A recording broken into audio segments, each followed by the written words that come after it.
I'm a private investigator. My office is the car. I have been working about 4 years now.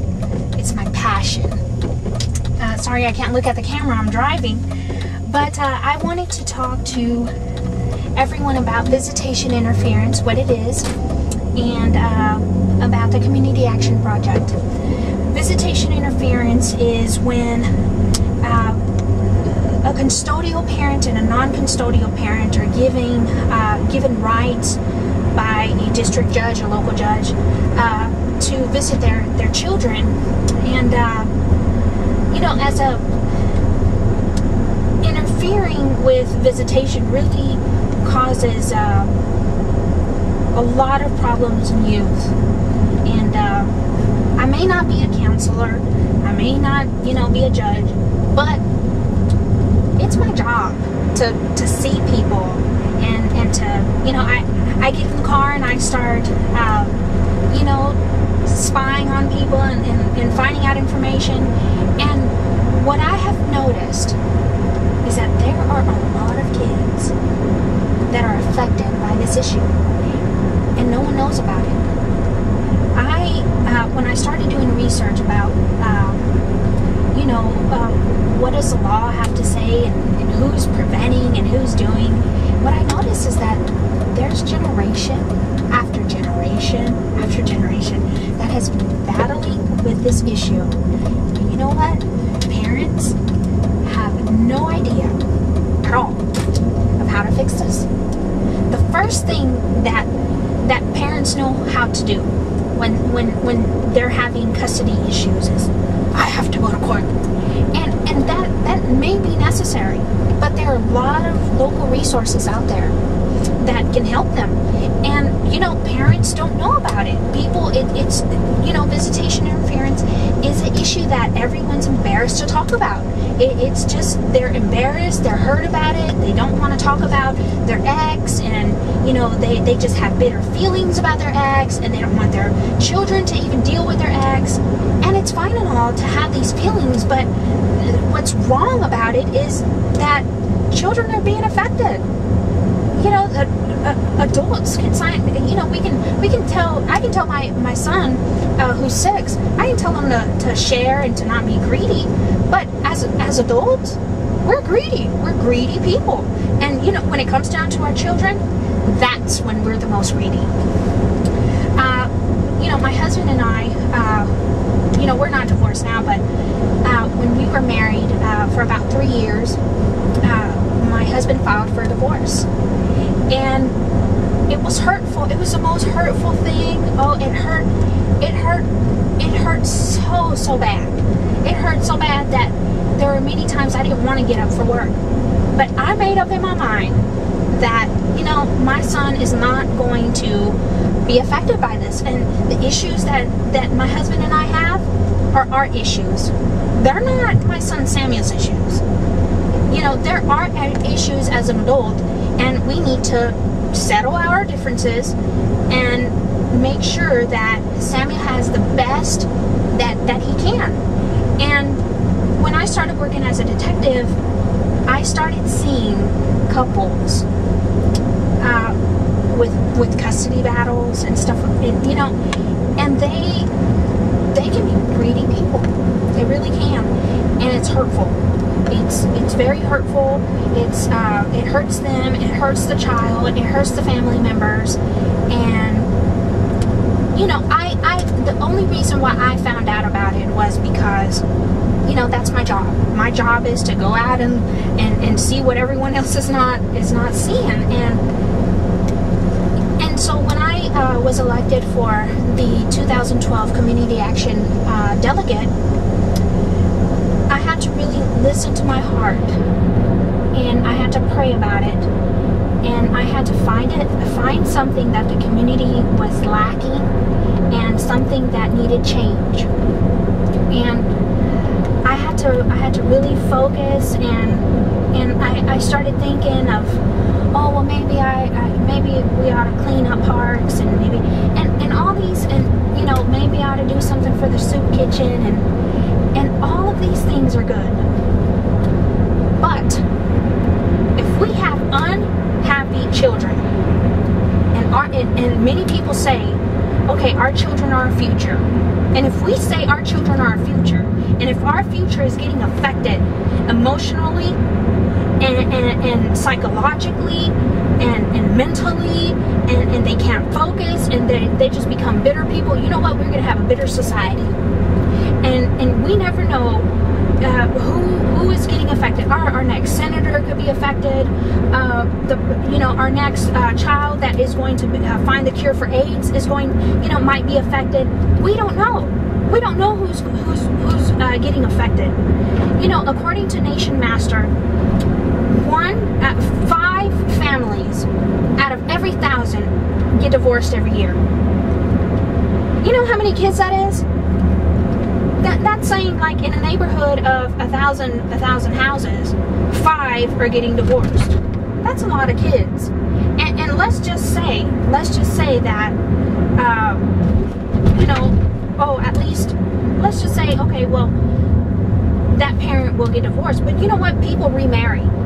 And if they remarry, they have the potential to get divorced again.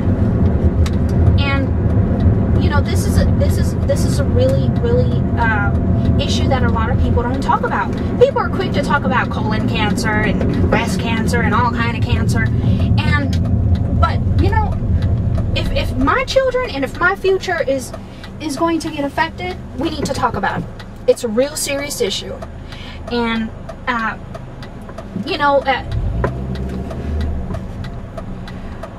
judges and attorneys, they just hope for the very best.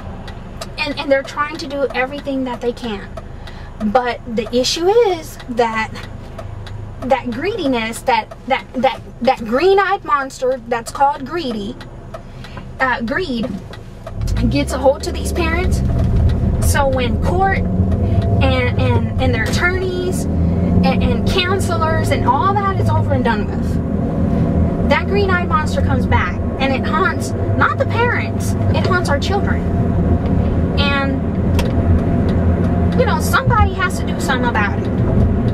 And so that's the community action project that we're doing here in Austin, Texas, is we're going to bring awareness that this issue exists. And many people even watching this video has probably been affected, has probably been a child that has been affected, or their parent, or they currently are dealing with this issue. And people have to know the right way, the right resources that they need to contact to stop this. It's kind of like back then, teen pregnancies, and there was all these pregnant teens, and finally somebody had to say, okay, well, we need to bring this issue to society, and we need to stop it. We need to, or we can't stop it, but let's prevent it.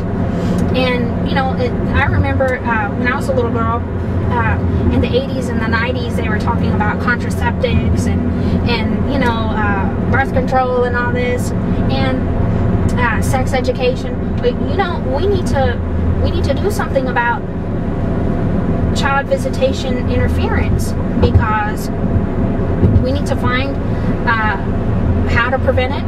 A lot of people don't even know what it is. People sometimes get affected by it, don't know how to stop it. The first thing they think, I need to get a hold of an attorney. What's good? To get an attorney, you should seek legal advice.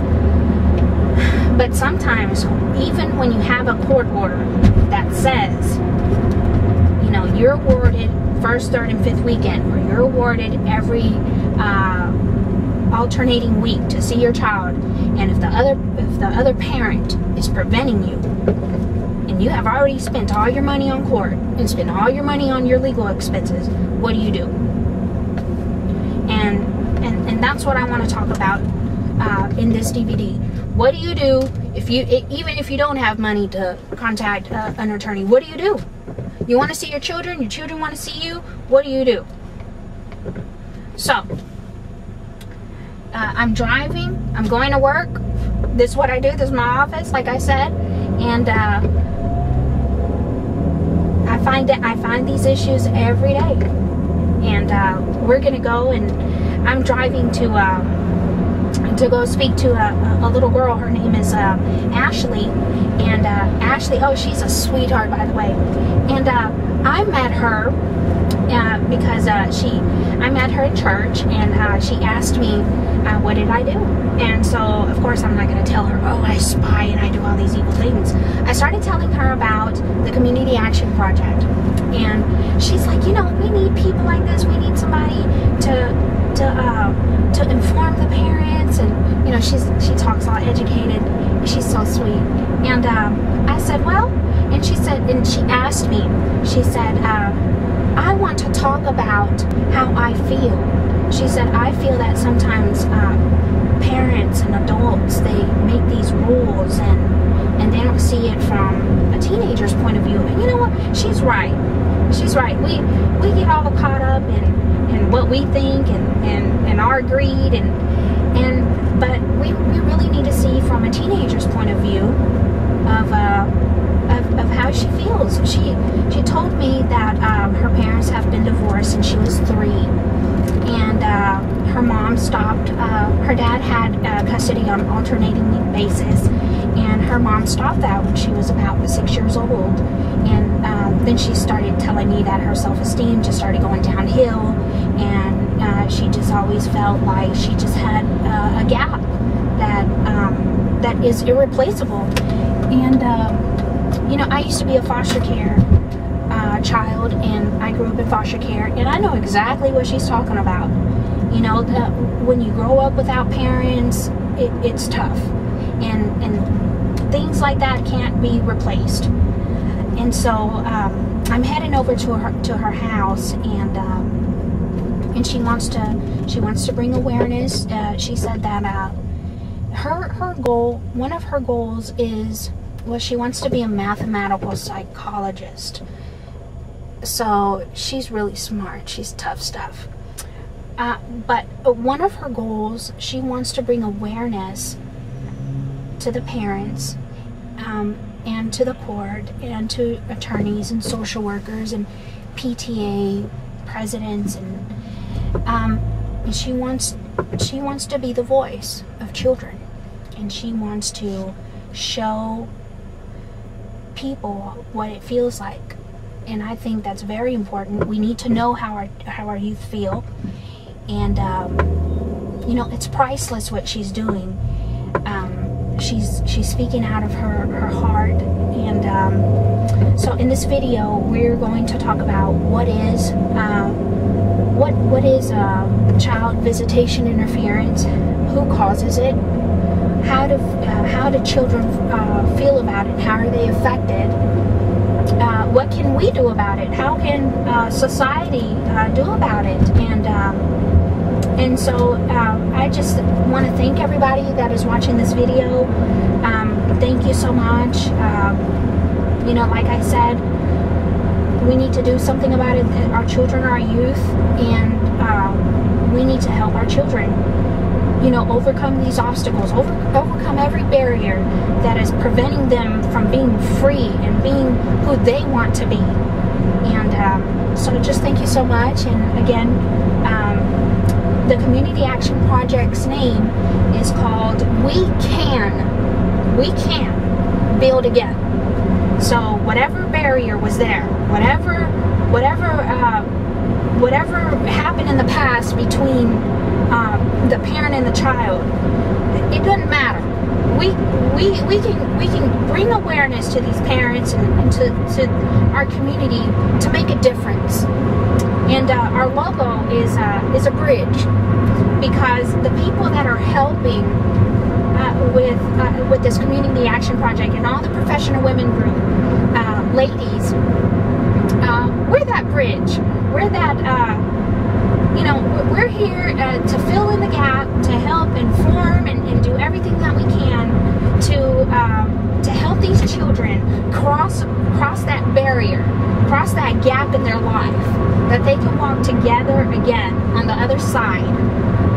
And you know, the children have every right to enjoy both parents. And you know, children are made up of two parents. It took two people to make a baby. And you know, it takes two people to raise that child. So children are entitled to see both of their parents, and I think that's just so powerful. And so anyway, thank you for watching this video, and I hope you enjoy what you see.